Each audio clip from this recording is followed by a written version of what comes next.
সর্বপ্রথম ইমানি দায়িত্ব, যারা সংস্কারকে রুখে দিতে চায় তাদের জবাব দিতে হবে, চাঁদাবাজির জবাব দিতে হবে, যারা পাথর দিয়ে মানুষ হত্যা করে তাদের জবাব দিতে হবে। ওই জুলাইয়ের শহীদদের কসম, আমরা 12 তারিখ গণভোটে হাকে জয়যুক্ত করব, হাকে জয়যুক্ত করব, হাকে জয়যুক্ত করব ইনশাআল্লাহ। এটা আমাদের প্রথম ইমানি দায়িত্ব। আমাদের দ্বিতীয় ইমানি দায়িত্ব শাপলা কলি এবং দাড়িপাল্লাকে জয়যুক্ত করা। যেই ডাক্তার শফিকুর রহমানের কথা বলছিলাম, দেখুন ওনার সুদৃষ্টি দূরদৃষ্টি, উনি নির্বাচনী প্রচারণা, ওনার নিজ আসন ঢাকার মিরপুরের পরেই যখন যাত্রা শুরু করলো, আমাদের এই অবহেলিত পঞ্চগড়েই ওনার প্রথম অনুষ্ঠান। উনি অন্যান্য নেতাদের মতো বাংলাদেশের ধনী অঞ্চল চট্টগ্রাম থেকে শুরু করে নাই, উনি সিলেট থেকে শুরু করে নাই। উনি জানে উত্তর জনপদ অবহেলিত, উনি উত্তর জনপদের বাংলাদেশ 1 আসন দিয়ে ওনার নির্বাচনী প্রচারণা শুরু করেছেন।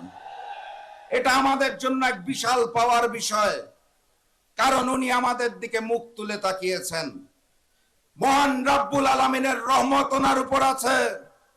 আমরা যদি বেঈমানি না করি তাহলে এই পঞ্চগড়ের ঐতিহাসিক চিনিকল মাঠে দাঁড়িয়ে ওয়াদা করে যাচ্ছি, 12 তারিখের পর বাংলাদেশের নতুন প্রধানমন্ত্রীর নাম ডাক্তার শফিকুর রহমান। চারপাশ থেকে ষড়যন্ত্র চলছে।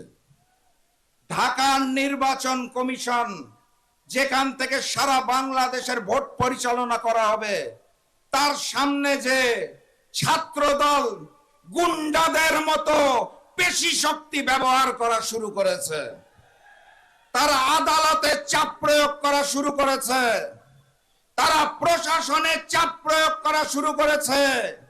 আমি দুঃখের সাথে লক্ষ্য করেছি তারা বাংলাদেশে মিডিয়ার উপরেও চাপ প্রয়োগ করা শুরু করেছে, তারা সাংবাদিকদের উপরেও চাপ প্রয়োগ করছে।